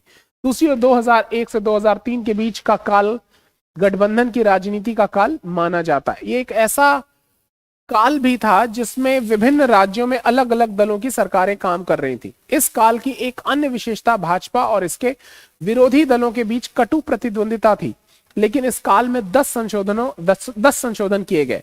इसलिए ये संशोधन केवल सत्ताधारी पार्टी के बहुमत पर ही निर्भर नहीं करते थे। अब ये ग्राफ है, एक बार इसको देखिएगा। कहने का मतलब ये है कि आप देखिए कि ये दो कालखंड बताया है कि कब थोड़े कम हुए, कब ज्यादा हुए, ठीक है। और संशोधन प्रक्रिया जो कॉन्स्टिट्यूशन में जो मेंशन प्रक्रिया है वो इतनी खूबसूरत है कि दूसरे कालखंड में जबकि गठबंधन की सरकार थी, हर राज्य में अलग अलग दलों की सरकार बनी थी, मतलब एक ही दल का बहुमत नहीं था पूरे देश में, बावजूद उसके 10 संशोधन हम कर पाए। तो इससे ये पता चल जाता है कि प्रक्रिया ऐसी है कि सबकी इन्वॉल्वमेंट सुनिश्चित हो जाती है। तमाम सारे मतभेदों के बावजूद हम देश हित को पहचानने में सफल रहे, ये अपने आप में एक उपलब्धि है। संशोधनों की संख्या को लेकर हमेशा आलोचना होती रही है। ये कहा जाता है कि भारतीय संविधान में बहुत अधिक संशोधन किए गए। बाहरी तौर पर 69 वर्षों की अवधि में दौरान संविधान में 103 संशोधन की बात अजीब लगती है, लेकिन ऊपर के दोनों ग्राफ देखने से पता चलता है कि इन संशोधनों के पीछे केवल राजनीतिक सोच ही प्रमुख नहीं रही है, संविधान के पहले दशक को छोड़कर शेष दशकों में संशोधनों की एक धारा सी बहने लगती है। इसका अर्थ यह है कि संशोधनों के पीछे सत्ताधारी दल की राजनीतिक सोच बहुत मायने नहीं रखती थी, बल्कि ये संशोधन समय की जरूरतों के अनुसार किए गए। क्या इसके पीछे मूल संविधान की कमजोरियां भी काम कर रही थी, या संविधान ही बहुत लचीला है? यहां कहने का मतलब यह है कि आप देखिए कि इसको देखना कैसे है कि आपको मालूम है कि पूरा, अगर हम आजादी के बाद के इतिहास की बात करें, आप हालांकि इंडिया आफ्टर इंडिपेंडेंस बहुत डिटेल में सब चीजें पढ़ते हैं, तो न केवल भारत, पूरे विश्व में बहुत तेजी से बदलाव हुआ, खास करके 90 के दशक के बाद, जब ग्लोबलाइजेशन, लिबरलाइजेशन, प्राइवेटाइजेशन की बात शुरू हो गई, तो अब जरूरतें बदल रही थी, पूरी दुनिया की जरूरत बन रही थी। अब हमें एक गांव के रूप में ग्लोबल विलेज टर्म इस्तेमाल किया जाना शुरू हो गया। विलेज वर्ड क्यों इस्तेमाल किया जाना शुरू हुआ? गांव में लगभग सब लोग एक दूसरे पर को जानते हैं, एक दूसरे पर निर्भर रहते हैं, तो इस तरीके की व्यवस्था गांव की होती है। तो हमने पूरे ग्लोब के लिए विलेज वर्ड इस्तेमाल किया, क्योंकि अब कोई अलग थलग, गांव में कोई अलग थलग रह के नहीं गई। ये शहरों में हो सकता है कि आप अपने फ्लैट में बगल में कौन रहता है आप उससे परिचित नहीं है, लेकिन गांव की प्रक्रिया में ऐसा पॉसिबल नहीं है। गांव का हर व्यक्ति एक दूसरे को न केवल जानता है, कई प्रकार से निर्भरता भी उस पर बनी रहती है। तो इसलिए ग्लोब के संबंध में ग्लोबल विलेज शब्द का इस्तेमाल किया गया। तो ये जो बदलती हुई परिस्थितियां थी, निश्चित रूप से संविधान जिन परिस्थितियों में बना था, वो इस तरीके की परिस्थितियों की कल्पना नहीं कर पा रहा था। संविधान बन रहा है तो दुनिया में वर्ल्ड वॉर हो रहा था, वर्ल्ड वॉर हुआ था अभी हम विश्व युद्ध देखते हुए संविधान, और 90 के दशक में आके हम ग्लोबल विलेज की कल्पना कर रहे हैं, यूनियंस बन रहे थे। तो ऐसी परिस्थितियां जो नए, मतलब इस तरीके की बातें जो नई परिस्थितियों को जन्म दे रही हैं, उसमें हमारे व्यवहार आचरण में भी बदलाव की आवश्यकता थी निश्चित रूप से। और अगर संविधान की में कुछ आवश्यक प्रोविजन में चेंजेस नहीं किए जाते, तो वो इन परिस्थितियों को स्वीकार कर पाने में सक्षम नहीं हो पाते। इस वजह से इसमें चेंजेस किए गए। लेकिन कई लोग कहते हैं कि ये उचित नहीं है और ये बताता है कि हमारा संविधान बहुत लचीला है। आइए पुस्तक के माध्यम से ही समझते हैं ये क्या कह रहे हैं। आइए संशोधनों की विषय वस्तु को समझते हैं कि वो क्या कंटेंट्स हैं जो संशोधन के अंदर किए जाते हैं, क्या विषय वस्तु है। अब तक किए गए संशोधनों को 3 श्रेणियों में बांटा जा सकता है। पहली श्रेणी में वो संशोधन शामिल किए गए हैं जो तकनीकी या प्रशासनिक प्रकृति के हैं, और ये संविधान के मूल उपबंधों को स्पष्ट बनाने, उनकी व्याख्या करने तथा छिटपुट संशोधनों से संबंधित है। उन्हें केवल सिर्फ तकनीकी भाषा में संशोधन कहा जा सकता है। वास्तव में वे इन उपबंधों में कोई विशेष बदलाव नहीं करते। उच्च न्यायालय के न्यायाधीशों की सेवानिवृत्ति की आयु सीमा को 60 वर्ष से बढ़ाकर 62 वर्ष, 15वां संविधान संशोधन करना, और इसी प्रकार सर्वोच्च न्यायालय के न्यायाधीशों का वेतन बढ़ाने संबंधित संशोधन, 54वां संविधान संशोधन इस बात के उदाहरण है। एक अन्य उदाहरण के स्वरूप हम विधायिकाओं में अनुसूचित जाति और अनुसूचित जनजाति के लिए सीटों के आरक्षण संबंधी उपबंधों को ले सकते हैं। मूल उपबंध में आरक्षण की बात 10 वर्ष तक की अवधि के लिए कही गई थी, किंतु इन वर्गों को उचित प्रतिनिधित्व देने के लिए इस अवधि को प्रत्येक 10 वर्ष की समाप्ति पर एक संशोधन द्वारा आगामी 10 वर्ष के लिए बढ़ाना आवश्यक समझा गया। मतलब जब देश आजाद हुआ था और हमारी नई विधायिका बननी थी, तो एक प्रपोजल रखा गया कि कुछ सीटें आरक्षित कर दी जाएं अनुसूचित जाति जनजाति के लिए, और यह प्रोविजन रखा गया कि अगले 10 वर्ष तक ही ऐसा करेंगे। फिर हर 10 वर्ष के बाद आप देखिए एक छोटा सा संशोधन करके इसको एक्सटेंड कर दिया जाता था नेक्स्ट 10 इयर्स के लिए। अभी भी ये प्रक्रिया जारी है। अच्छा, अब तक 6 संशोधन किए जा चुके हैं, परंतु इन संशोधनों से मूल उपबंधों में कोई अंतर नहीं आया। यानी जो था वो एक्सटेंड ही तो कर दे रहे हैं, कहने के लिए संशोधन है, लेकिन वही बातें तो लागू हो रही हैं। तो इस प्रकार नंबर्स ऑफ अमेंडमेंट्स बढ़ने, जो ध्यान देने की बात है, जो ये बात कह रहा है कि मान लीजिए 10 वर्षों के एक उदाहरण के लिए कि 10 वर्षों के लिए प्रावधान होगा रिजर्वेशन का, 10 वर्ष के बाद हमने फिर उसको अगले 10 वर्ष के लिए एक्सटेंड कर दिया, फिर उसको एक्सटेंड कर दिया, तो 6 बार ऐसा किया सपोज, तो कहने के लिए हो गया 6 अमेंडमेंट है। लेकिन क्या कोई चेंजेस हुए? नहीं, वही बातें जो मूल रूप से थी वो कंटिन्यू होती रही। तो यहां देखने के अंतर नहीं आया कुछ खास। ठीक है। क्या आपको राष्ट्रपति के पद से संबंधित चर्चा याद है? मूल संविधान में यह माना गया था कि हमारी संसदीय व्यवस्था में राष्ट्रपति सामान्यतः मंत्रिपरिषद की सलाह के अनुसार काम करेगा। इस संबंध में बाद में एक और संशोधन किया गया, अनुच्छेद 74A, बहुत महत्वपूर्ण है ये। ये स्पष्ट कर दिया गया कि मंत्रिपरिषद की सलाह राष्ट्रपति के लिए बाध्यकारी होगी। अमेंडमेंट जब ये कर दिया गया, क्या इस संशोधन के वास्तव में कोई अंतर पड़ा? इसे सीमित परंपरा की निरंतरता के रूप में देखा जा सकता है, अर्थात इस संशोधन में केवल संवैधानिक उपबंधों की व्याख्या भर की गई। कहने का मतलब कि ये संशोधन किए जाने से पहले भी राष्ट्रपति वही करता था जो काउंसिल ऑफ मिनिस्टर्स उनको करने कहती थी। बस इस संशोधन में ये कह दिया गया कि भाई president will bound to instructions of council of ministers, तो ये मेंशन कर दिया गया। लेकिन क्या कुछ परिवर्तन हो गया? नहीं था, तो भी वो वही काउंसिल ऑफ मिनिस्टर्स की एडवाइस से ही काम करता था। अब आइए व्याख्याएं और जो डिफरेंट विजन है, डिफरेंट दृष्टिकोण है, वो क्या है। संविधान की व्याख्या को लेकर न्यायपालिका और सरकार के बीच अक्सर मतभेद पैदा होते रहते हैं। संविधान के अनेक संशोधन इन्हीं मतभेदों की उपज के रूप में देखे जा सकते हैं। इस तरह के टकराव पैदा होने पर संसद को संशोधन का सहारा लेकर संविधान की किसी एक व्याख्या को प्रामाणिक सिद्ध करना पड़ता है। प्रजातंत्र में विभिन्न संस्थाएं संविधान और अपनी शक्तियों की अपने अपने तरीके से व्याख्या करती हैं। यह लोकतांत्रिक व्यवस्था का एक अहम लक्षण है। कई बार संसद इन न्यायिक व्याख्याओं से सहमत नहीं होती और उसे न्यायपालिका के नियमों को नियंत्रित करने के लिए संविधान में संशोधन करना पड़ता है। कहने का मतलब क्या है कि कई बार आपको मालूम है कि supreme court is consider as a क्या guardian of the constitution. Why it is so? क्योंकि supreme court has a right to interpret the constitution, संविधान की व्याख्या का अधिकार है। तो कई बार अपने निर्णयों के माध्यम से सुप्रीम कोर्ट कुछ ऐसी व्याख्याएं करता है जिससे विधायिका को, संसद को ये लगता है कि नहीं साहब वो उसमें हस्तक्षेप कर रहा है। तो इन सारी चीजों को रोकने के लिए उनकी शक्तियों के संबंध में भी कुछ संशोधन किए गए, उसी बात की चर्चा हो रही है। 1970 से 1975 के दौरान ऐसी अनेक परिस्थितियां पैदा हुई। न्यायपालिका तथा अधिकारों से संबंधित अध्याय में आप संसद तथा न्यायपालिका के बीच उठने वाले विवादों के बारे में पहले ही पढ़ चुके हैं। हमने बात पहले भी डिस्कस की है। इंदिरा गांधी के समय किस तरीके से न्यायपालिका में इन्वॉल्वमेंट हुई थी, ये सारी चीजें हमने समझी भी हैं। इस संबंध में हम 3 दृष्टांतों का उल्लेख करेंगे। मौलिक अधिकारों और नीति निषेध तत्वों के सिद्धांतों को लेकर संसद और न्यायपालिका के बीच अक्सर मतभेद पैदा होते रहे हैं। इसी प्रकार निजी संपत्ति के अधिकार के दायरे तथा संविधान में संशोधन के अधिकार की सीमा को लेकर भी दोनों के बीच विवाद उठते रहे। 1970 से 1975 के काल में संसद ने न्यायपालिका की प्रतिकूल व्याख्या को निरस्त करते हुए बार बार संशोधन किया। मतलब ये जो कालखंड था, आप देखिए, देखिए इमरजेंसी भी 1975 में लगाई गई। बाद में संसद ने बार बार न्यायपालिका ने जो कई सारी व्याख्याएं दी थी, इंटरप्रिटेशन दी थी, कहा कि ये प्रतिकूल है, ये आवश्यक नहीं था, और इसको निरस्त करते हुए संशोधन करना पड़ा संविधान में। यहां ये याद रखना जरूरी होगा कि इस दौर में भारतीय राजनीति में अनेक महत्वपूर्ण घटनाएं घटी, इसलिए हमारा संवैधानिक इतिहास पूरे तौर पर इस काल की राजनीति के संदर्भ में ही समझा जा सकता है। निश्चित रूप से ये जो सारे अमेंडमेंट्स थे, इनको आप उस वक्त के पॉलिटिकल सिचुएशंस को अवॉइड करके चीजों को नहीं समझ सकते।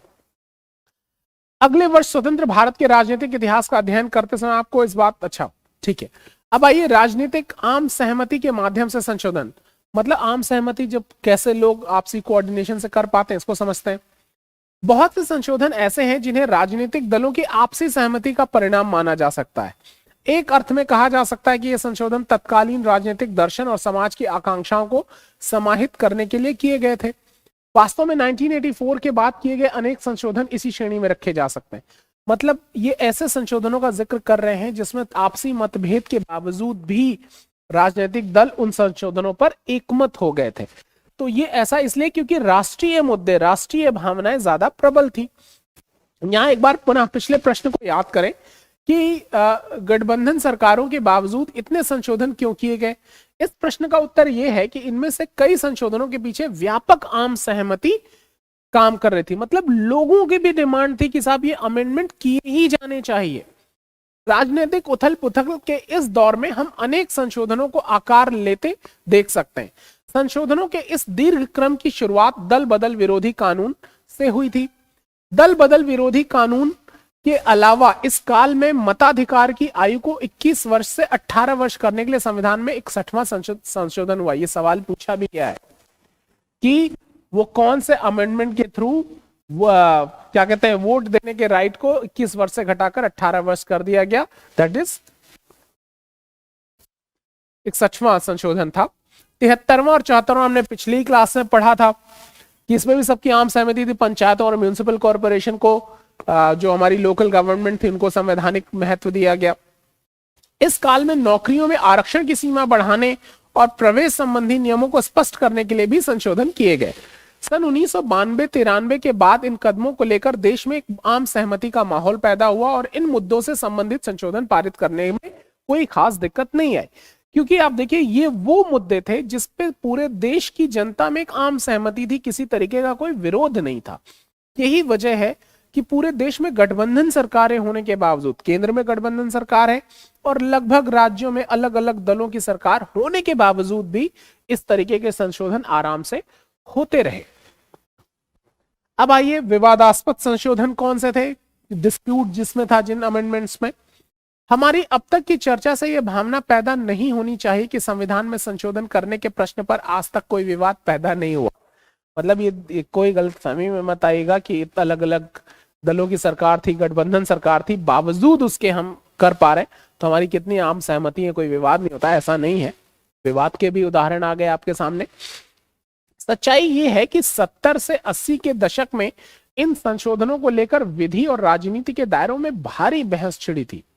1971 से 76 के काल में विपक्षी दल इन संशोधनों को संदेह की दृष्टि से देखते थे। उनका मानना था कि इन संशोधनों के माध्यम से सत्तारूढ़ दल संविधान के मूल स्वरूप को बिगाड़ना चाहता है। इस संबंध में 38वां, 29वां, 39वां और 42वां संविधान संशोधन विशेष रूप से विवादास्पद रहे। जून 1975 में देश में आपातकाल की घोषणा की गई। ये 3 संशोधन इसी पृष्ठभूमि से निकले थे।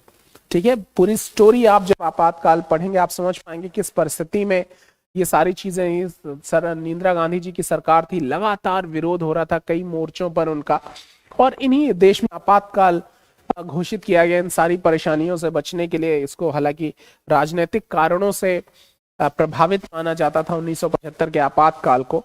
और फिर उसी सारी पृष्ठभूमि में 42वां संविधान संशोधन भी किया गया 1976 में। तो ये सारी चीजें वो इसीलिए उसमें बड़े सारे विवाद भी हैं। पिछले 3 दशकों में संविधान की बुनियादी संरचना को लेकर देश की सभी संस्थाओं में सहमति पैदा हुई है। वास्तव में संविधान का 42वां संशोधन एक बड़ा संशोधन है। इसको मिनी कॉन्स्टिट्यूशन भी बोलते हैं। यह सवाल भी पूछा गया है।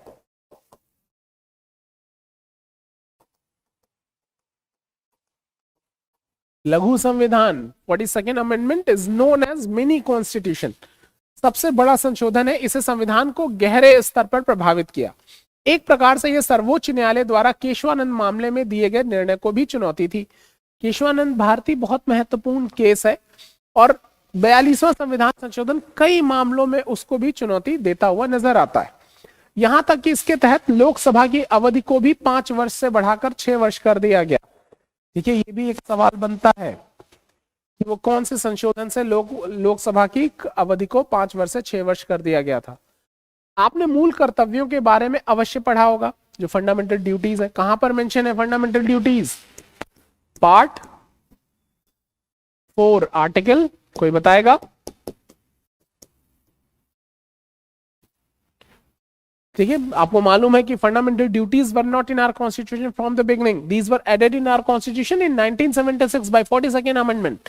42वें संविधान संशोधन से जोड़ा गया ये।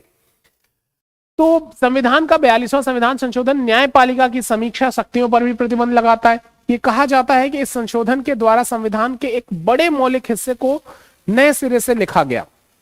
क्या आप जानते हैं कि इस संशोधन के द्वारा संविधान की प्रस्तावना, 7वीं अनुसूची तथा 53 अनुच्छेदों में परिवर्तन किए गए। जब यह संशोधन संसद में पास किया गया तो विरोधी दलों के बहुत से सांसद जेल में थे। इसी पृष्ठभूमि में 1977 के चुनाव हुए और सत्ताधारी दल कांग्रेस की हार हुई। इसका खामियाजा भुगतना पड़ा। नई सरकार ने इन विरोधाभासी संशोधनों पर पुनर्विचार करना आवश्यक समझा और 38वें, 39वें और 42वें संशोधन के माध्यम से जो परिवर्तन किए गए थे उनमें अधिकांश को 43वें 44वें संशोधन के द्वारा निरस्त कर दिया गया।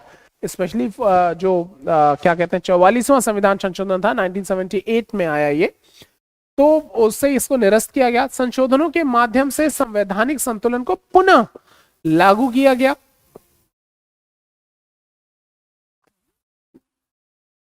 ये कुछ आपके लिए होमवर्क है। अब आइए संविधान की मूल संरचना तथा उसका विकास। बहुत आपकी ये मेंस का सिलेबस भी है, बेसिक स्ट्रक्चर, हम इसको बहुत डिटेल में डिस्कस करते हैं अपनी क्लासेस में। तो ये बेसिक स्ट्रक्चर क्या है उसको एक बार समझ लेते हैं इस पुस्तक के माध्यम से कि ये पुस्तक क्या कह रही है। भारतीय संविधान के विकास को जिस बात ने बहुत दूर तक प्रभावित किया है वो है संविधान की मूल संरचना का सिद्धांत। आप ये बात पहले से ही जानते हैं कि सिद्धांत को न्यायपालिका ने केशवानंद भारती के प्रसिद्ध मामले में प्रतिपादित किया। ये बहुत इंपॉर्टेंट फैक्ट्स है और कई एग्जाम में ये पूछा जा चुका है कि बेसिक स्ट्रक्चर डॉक्ट्राइन इज मतलब is originate by which case. तो जो क्या कहते हैं जो मूल भावना का सिद्धांत है ये कौन से केस से इसकी उत्पत्ति मानी जाती है, that is Kesavananda Bharati case. 1973 में ये केस का निर्णय आया था। इस निर्णय ने संविधान के विकास में निम्नलिखित सहयोग दिया। क्या? इस निर्णय के द्वारा संसद की संविधान में संशोधन करने की शक्तियों की सीमाएं निर्धारित की गई, यानी एक तरीके से लिमिटेड किया गया पार्लियामेंट कहां कहां क्या क्या काम नहीं कर सकती है। यह संविधान के किसी या सभी भागों में पूर्ण संशोधन निर्धारित सीमाओं के अंदर अनुमति देता है। संविधान की मूल संरचना या उसके बुनियादी तत्व का उल्लंघन करने वाले किसी संशोधन के बारे में न्यायपालिका का फैसला अंतिम होगा। केशवानंद भारती मामले में यह बात स्पष्ट हो गई। कहने का मतलब क्या समझा आपने कि article 368 gives right to parliament to change the constitution, है ना। तो मोनिका पूछी बनाम क्या होता है? बनाम मतलब वर्सेस, ठीक है, ये वर्सेस वो, है ना। तो केशवानंद भारती केस में ये कहा गया कि 368 कहता है कि साहब संविधान के किसी भी अनुच्छेद में चेंज किया जा सकता है, लेकिन केशवानंद भारती केस में क्या आया कि आर्टिकल 368 के इस बात में एक लिमिटेशन क्रिएट कर दी गई। ये ठीक है, आप संविधान में किसी भी भाग में परिवर्तन कर दीजिए, लेकिन इस बात का ध्यान रखना है कि संविधान के बेसिक स्ट्रक्चर का उल्लंघन ना हो, जो मूल भावना है उसका उल्लंघन नहीं होना चाहिए। अच्छा, what will be the basic structure of the constitution? Not mention in constitution anywhere. संविधान में इस बात का उल्लेख कहीं भी नहीं है कि मूल भावना होगी क्या। तो ये पता कैसे चलेगा? समय समय पे supreme court will decide what will be the basic structure of the constitution, ठीक है। ये न्यायपालिका ही निर्धारित करेगी समय समय पर कि कौन सा बेसिक स्ट्रक्चर है, कौन सा बेसिक स्ट्रक्चर नहीं है। तो इस प्रकार से केशवानंद भारती केस में जो ये मूल भावना सिद्धांत आ गया, इसने जो संसद की संशोधन प्रक्रिया का अधिकार था उसको थोड़ा सीमित किया। सर्वोच्च न्यायालय ने केशवानंद के मामले में 1973 में निर्णय दिया था कि बाद के 4 दशकों में संविधान की सभी व्याख्याएं इसको ध्यान में रखकर की गई। मतलब वही बात, संरचना का सिद्धांत स्वयं में ही एक जीवंत संविधान का उदाहरण है। ये बड़ी अच्छी बात है कि बेसिक स्ट्रक्चर की बात को ध्यान रखना अपने आप में संविधान को जीवंत दस्तावेज के रूप में बदल देता है। ओके, ये एक ऐसा विचार है जो न्यायिक व्यवस्थाओं से जन्मा है। विगत 3 दशकों के दौरान बुनियादी संरचना के सिद्धांत को व्यापक स्वीकृति मिली है। इस तरह देखा जाए तो न्यायपालिका और उसकी व्याख्याओं के चलते भी संविधान में संशोधन हुए हैं।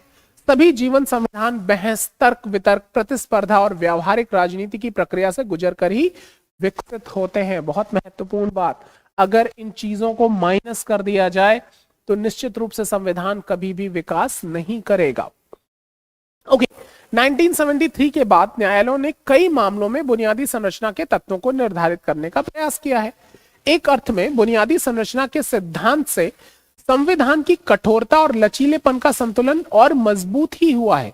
संविधान के कुछ हिस्सों को संशोधनों के दायरे से बाहर रखने और उसके कुछ हिस्सों को संशोधन की प्रक्रिया के अंतर्गत लाने से कठोरता और लचीलेपन का संतुलन निश्चय ही पुष्ट हुआ है। कहने का मतलब कि ये जो आ गया कि बेसिक स्ट्रक्चर डॉक्ट्राइन जो आया, तो ये एक तरीके से संसद के अधिकार को सीमित करता है। तो ये बात पुष्ट हो गई कि साहब ये चीजें चेंज की जा सकती हैं क्योंकि ये बेसिक स्ट्रक्चर को वॉलेट नहीं करता, लेकिन कुछ कुछ चीजें जो समय समय पर सुप्रीम कोर्ट बताएगा कि नहीं साहब इसमें तो कोई चेंजेस नहीं किए जा सकते। तो ये उसको रिजिड बना देती हैं। यानी कहने का मतलब जो कठोर और लचीले होने का संतुलन है, इसको इस बेसिक स्ट्रक्चर डॉक्ट्राइन ने और ज्यादा मजबूत किया है, ताकि वो जो संविधान निर्माताओं ने जो सोचा था कि बेसिक जो कठोर भी हो हमारा संविधान, साथ ही साथ लचीला भी हो, इसी उद्देश्य को पूरा करने में ये बेसिक स्ट्रक्चर डॉक्ट्राइन ने बहुत मदद की।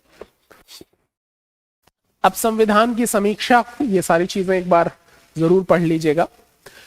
ऐसे कई और उदाहरण मौजूद हैं जिनमें स्पष्ट होता है कि संविधान की समझ को बदलने में न्यायिक व्याख्याओं की अहम भूमिका रही। और आप देखिएगा जब आप नौकरी में जाएंगे तो असल में आपका पाला इन्हीं से पड़ेगा। ये जो कोर्ट के जो जजमेंट्स होते हैं, जो वर्डिक्ट होते हैं, एक तरीके के इंटरप्रिटेशन होते हैं ऑफ द कॉन्स्टिट्यूशन, इन्हीं के आधार पे कई सारे नियम कानून तय होते हैं, एग्जीक्यूशन का आधार ये बन जाते हैं। तो बहुत ज्यादा बदलाव मतलब इन्होंने व्याख्याएं की हैं, और जिसको समझ जिसने और गहरी की है। नौकरियों तथा शैक्षिक संस्थाओं में आरक्षण सीमा तय करने के संबंध में उच्चतम न्यायालय के यह फैसला दिया कि आरक्षित सीटों की संख्या सीटों की कुल संख्या के आधे से अधिक नहीं होनी चाहिए। ये संविधान में नहीं लिखा हुआ है कहीं, ये सुप्रीम कोर्ट ने कहा कि ठीक है, you have a right to give reservation, it's okay, no problem, but इस बात का ख्याल रखिए that should not more than 50% of total seats. मतलब जो टोटल सीटें होंगी उसके 50% से ज्यादा ऐसा नहीं किया जा सकता, आरक्षण नहीं दिया जा सकता। इस निर्णय को अब एक सिद्धांत के रूप में स्वीकार कर लिया गया है। इसी प्रकार अन्य पिछड़े वर्गों को आरक्षण नीति के अंतर्गत ध्यान देते हुए उच्चतम न्यायालय ने क्रीमी लेयर का विचार सामने रखा और यह फैसला दिया कि इस श्रेणी से संबंधित व्यक्तियों को आरक्षण लेने का लाभ नहीं मिलेगा। क्रीमी लेयर मतलब कि आपने आरक्षण इस बात का हवाला देके लिया कि साहब हमारी पीढ़ियां उस तरीके से सक्षम नहीं रही कि हम वर्तमान में जो कंपटीशन है, जो स्पर्धा है, उसमें अपनी आपको उचित रूप से मतलब काबिल बना पाए। तो हमारा इतिहास ऐसा नहीं रहा, हमारी परिस्थितियां ऐसी नहीं थी। तो संविधान कहता है ठीक है भाई, आप ले लीजिए, रिजर्वेशन का फायदा लीजिए और अपने आप को व्यवस्था का हिस्सा बनाइए। अब जब आपकी जो संतानें होंगी, अब वो ये बात नहीं कह सकते कि साहब वो हमारी पीढ़ी, अरे भाई आपके पिताजी IAS हैं, आपको क्यों मिले रिजर्वेशन, ठीक है।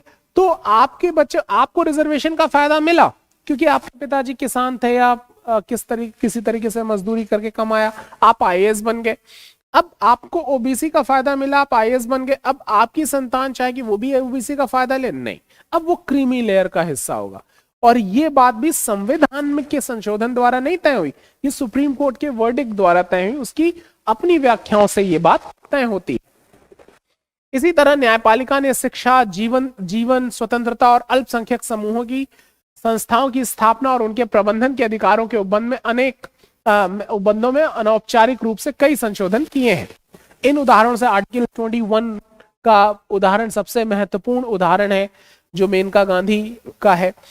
तो वो आप पढ़ते हैं ये सारा कॉन्स्टिट्यूशन में, ये कोई अमेंडमेंट नहीं है, ये सारे जुडिशियल जो वर्डिक्ट्स हैं, जो उनके एक्सप्लेनेशन है, उन्हीं के आधार पे सारे संशोधनों को माना जाता है। इन उदाहरणों से स्पष्ट होता है कि न्यायालय के आदेशों की भी संविधान के विकास में महत्वपूर्ण भूमिका होती है। कई बार यही स्टेटमेंट दिया जा सकता है कि न्यायालय के आदेशों की भी संविधान के विकास में महत्वपूर्ण भूमिका होती है, टिप्पणी करें। और इसके पीछे की जितनी भी बातें थी वो अपने आप इसके लिए आपके लिए महत्वपूर्ण हो जाती हैं।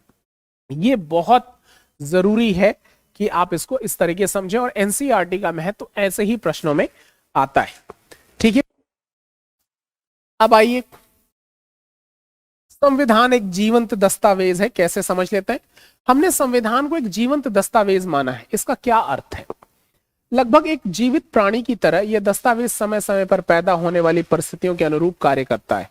जीवंत प्राणी की तरह ही यह अनुभव से सीखता है। वास्तव में यह उस पहेली का उत्तर है जिसका जिक्र हमने शुरुआत में संविधान के टिकाऊपन के बारे में किया था।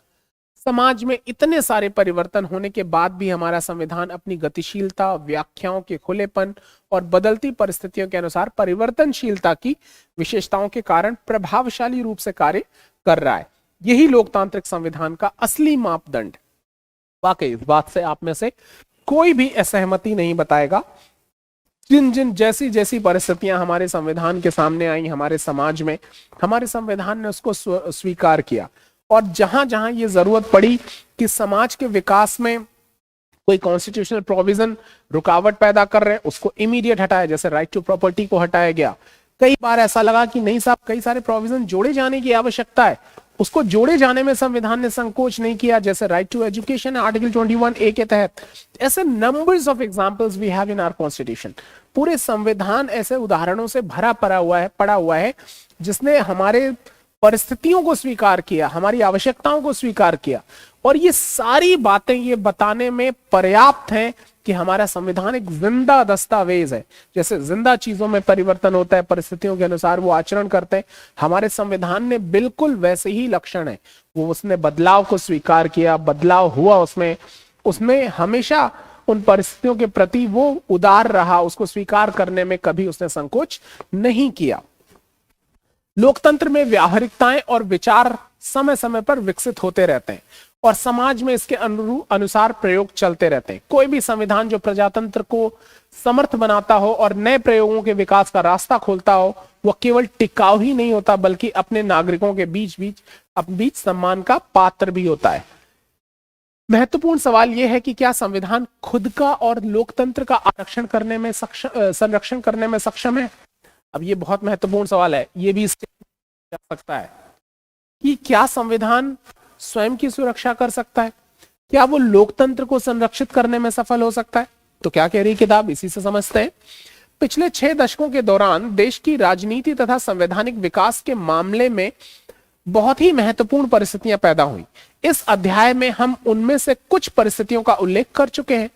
1950 से संवैधानिक तथा वैधानिक मुद्दों के बारे में बार बार सामने आने वाला सबसे गंभीर प्रश्न संसद की सर्वोच्चता का था।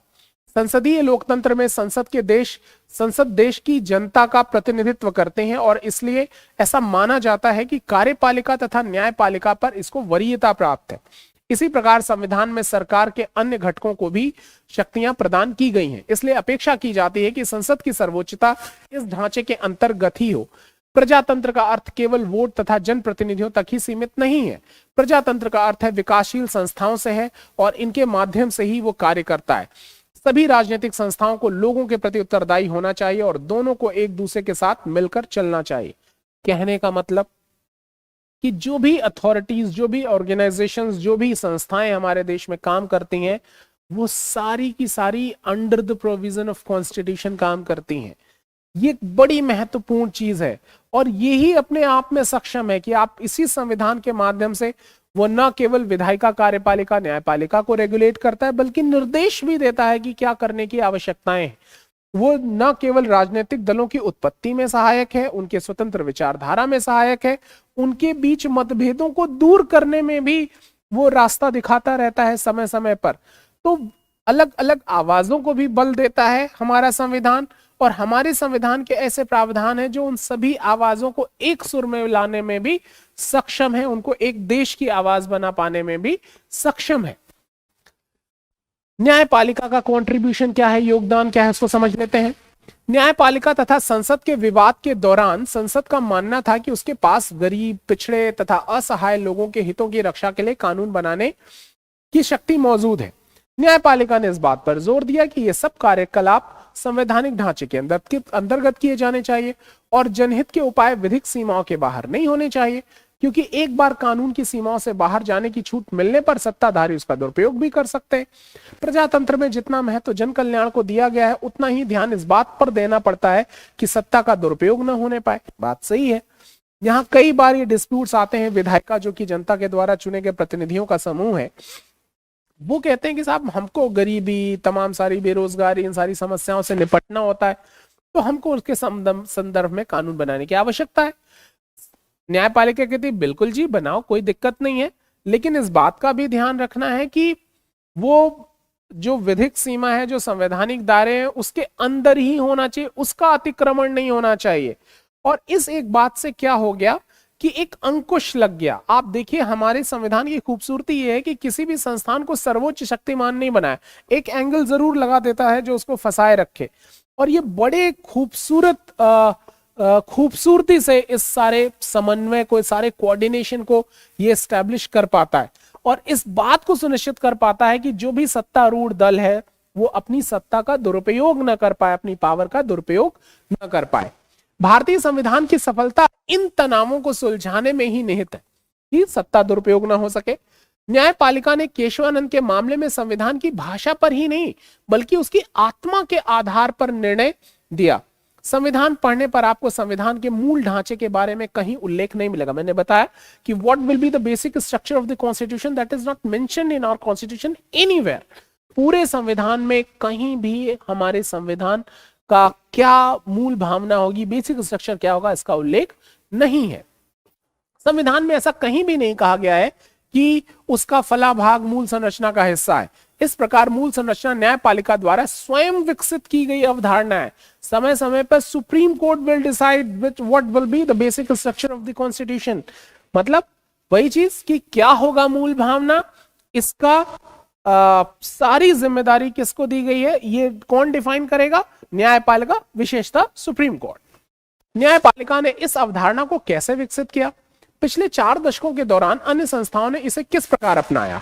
यहीं आकर हमें शब्द और भावना के बीच का अंतर पता चलता है। न्यायालय का यह मानना है कि किसी दस्तावेज को पढ़ते समय हमें उसके निहितार्थ पर भी ध्यान देना चाहिए। ये बहुत जरूरी है कि कोई क्या बोल रहा है ये तो आप सुनिए ही, क्यों बोल रहा है ये भी सुनिए।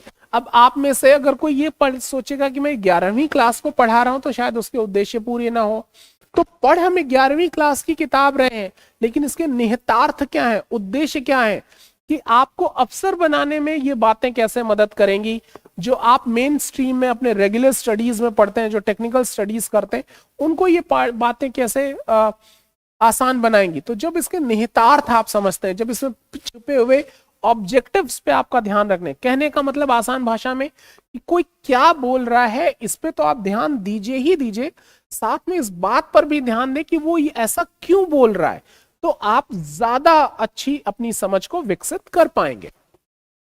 कानून की भाषा की अपेक्षा उस कानून या दस्तावेज के पीछे काम करने वाली सामाजिक परिस्थितियां तथा अपेक्षाएं अधिक महत्वपूर्ण होती हैं। इसलिए न्यायालय ने संविधान की मूल संरचना पर विशेष ध्यान दिया, क्योंकि इसके बिना संविधान की कल्पना ही नहीं की जा सकती। बहुत ही महत्वपूर्ण बात, बहुत ही ज्यादा महत्वपूर्ण बात। यानी आपकी पढ़ाई है, आप कहिए साहब मेरे पास ये दिक्कत है, वो दिक्कत है। कहानी ये है कि आपका एक सिलेबस है, वहां से क्वेश्चंस आने हैं, तो ये है कि सिलेबस आप पूरा कर लो। अब आप वो रात में पढ़ के करते हो, दिन में पढ़ के करते हो, ठीक है, पार्ट टाइम कैसे करते हो, यू डिसाइड। आप अपनी चीजों की वजह, यानी वो मूल तत्व डिस्टर्ब नहीं होने चाहिए।